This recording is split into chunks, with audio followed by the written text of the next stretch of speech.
आज की इसके नताइज बड़े खौफनाक आएंगे। मैं आपको नवाज शरीफ को आपको मैं आज की हेयरिंग जो हुई है वो ज़रा सुनवाता हूँ। आप देखिए कि जब केस शुरू हुआ तो चीफ जस्टिस ऑफ पाकिस्तान ने ओमनी ग्रुप के वकील से जो पहला मुकालमा हुआ वो ये था कि आप चाहते हैं इधर उधर की बातें करें, असल केस ना चलने दें, आप ये दलाइल दें JIT की रिपोर्ट पर आगे क्या कार्रवाई की जाए। इतना मवाद होने के बाद आंखें बंद नहीं की जा सकती, चीफ जस्टिस ऑफ पाकिस्तान ने कहा।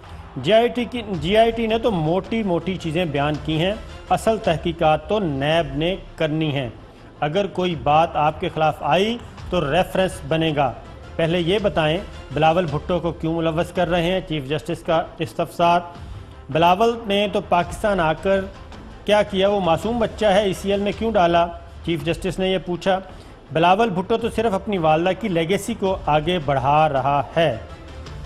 वकील JIT ने जवाब दिया कि JIT रिपोर्ट के सफ़ा 57 पर पार्क लेन की एक प्रॉपर्टी का जिक्र है जिसे जाली अकाउंट से ख़रीदा गया और इस जायदाद में बिलावल भुट्टो के 25% शेयर हैं।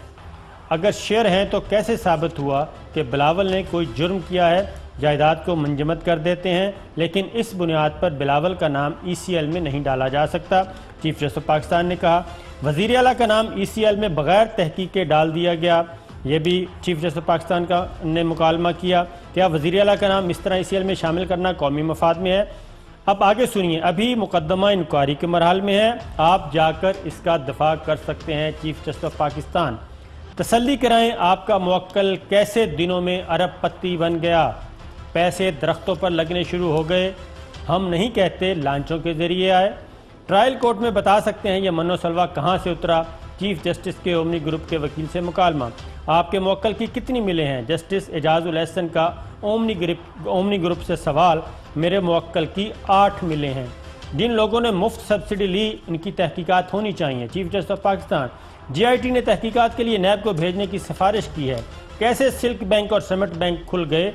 चीफ जस्टिस ऑफ पाकिस्तान बुलाने पर नैब के सवालात का जवाब देना होगा। अरबों रुपए कैसे बन गए, नैब तहकीकात करेगा। JIT ने यह बताया कब क्या हुआ, तमाम शाखसाने ओमनी ग्रुप से जाकर मिलते हैं। JIT ने बुनियादी मालूमात फराहम की हैं, दही भल्ले फालूदे वाले के अकाउंट्स ओमनी ग्रुप से मिलते हैं। ओमनी ग्रुप्स का सियासतदानों निजी प्रॉपर्टी टाइकून से गठजोड़ है। इतना मवाद आने के बाद मामले को कैसे ख़त्म कर सकते हैं? चीफ जस्टिस ऑफ पाकिस्तान असल मसले से हटकर इसी ECL पर तवज्जो मरकूज ना करें। फारूक H नाइक ने कहा भट्टी साहब के हम इस रिपोर्ट को मुकम्मल मुस्तरद करते हैं। सुप्रीम कोर्ट ने JIT की रिपोर्ट मुस्तरद करने की दरख्वास्त मुस्तरद कर दी और फारूक H नाइक ने जब ये कहा कि बदनीयती से बदनाम करने की कोशिश की गई है तो चीफ जस्टिस ने कहा कि रिपोर्ट को बदनीयती पर मबनी कैसे कह रहे हैं, जिस पर फारूक H नाइक ने माजरत की और अपने अल्फाज वापस लिए। वकीलों ने कसम खाई है कि असल मुकदमे को चलने नहीं देंगे। एतराज़ है कि JIT ने अपने काम से तजावुज़ किया। JIT की सिफारिश पर एतराज़ है तो हम नैब को मामला भेज देते हैं।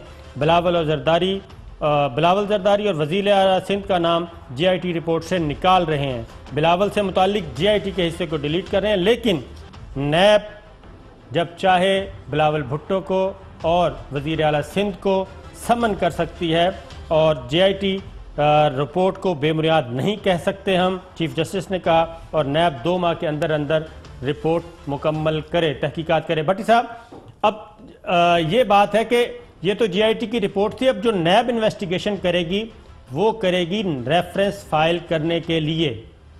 भट्टी साहब अच्छा, मैं साबर साहब अर्ज करने लगा हूँ जी। देखिए, जो सुप्रीम कोर्ट के मोहतरम जज साहबान होते हैं ना, वो जिंदगी के कोई 45 साल डाल देने या 40 साल इस प्रोफेशन को देने के बाद सुप्रीम कोर्ट के ओहदा हासिल कर पाते हैं।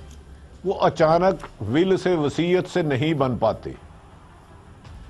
आज चीफ जस्टिस साहब की हेयरिंग आप गौर से सुने और उनके वकला ने, जो दूसरे वकला ने दलाइल दिए और उस पर किया, सारा कुछ वो कह गए, कहते कहते कह भी गए, कहते ना कुछ कहते रह भी गए।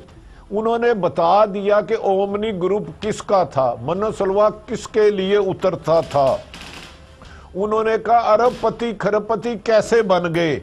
इतना मवाद होने के बाद आंखें बंद नहीं कर सकते। डू यू थिंक के मोहतरम जज साहबान ने एक एक लफ्ज नहीं पढ़ा होगा? लेकिन अदलिया का यही मुकाम होता है कि जब वो सुने, मुलजम को भी उतना सुने और जो उसके खिलाफ शिकायत लेकर आया उसको भी सुने, ताकि अदलिया बिल्कुल तराजू की तरह रहे। तो ये तो आज मेरा ख्याल है सफ़ा मातम होना चाहिए था। याद रखे, मैंने अर्ज किया है, नवाज शरीफ नाहल JIT की रिपोर्ट के बाद हुए, नैब ने रेफरेंस JIT की रिपोर्ट से ही ज्यादा एविडेंस ली और उसके बाद नवाज शरीफ को पहले भी सजा हुई, दोबारा फिर सजा हुई। तो आप मुझे बताएं, इसमें चीफ जस्टिस साहब ने इस जो रेफरेंस नैब दायर करेगा, इतना कि कुछ कह दिया है। अब तो नैब को बड़ी आसानी होगी चंद दिनों में, ये अगर वुकला अपने तरीक़ेकार से इधर ना करे तो फैसला जल्द नहीं होगा। आप क्या समझते हैं, इसमें एविडेंस नहीं है? अब होगा भट्टी साहब ये कि आपने सही बात की, अब होगा ये कि सुप्रीम कोर्ट ने 2 माह का वक्त दिया। अब देखना यह है कि नैब की इन्वेस्टिगेशन टीम जो JIT ने एविडेंस कलेक्ट किए हैं उनको कन्वर्ट कैसे करती है अपनी इन्वेस्टिगेशन रिपोर्ट में, क्योंकि पनामा की JIT जब आई थी तो उसके बाद भी मामला नैब को भेजा गया था और फिर नैब ने तफ्तीश करके, तहकीक करके एक 3 रेफरेंस तैयार किए थे जो कि फ़ाइल हुए। वही प्रोसीजर अब इख्तियार किया जा रहा है और प्रोसीजर है भी, कानूनी भी यही है, क्योंकि सुप्रीम कोर्ट को ट्रायल कोर्ट तो है नहीं, मामला नैब को ही रेफ़र होना था, FIA को होना था या नैब को होना था, वो नैब को हो गया। अब नैब की टीम जो है वो ये तहकीकात करेगी और उसके पास मुकम्मल इख्तियार होगा कि वो जिसको चाहे जब चाहे समन कर दे, सवालनामा दे, बिल्कुल उसी तरीके से जैसे नवाज शरीफ, मरीम नवाज, हसन नवाज, हुसैन नवाज, कैप्टन सफ्तर, इन सबको, इसहाक डार साहब, शहबाज शरीफ साहब, इन सबको सवालनामे दिए गए थे।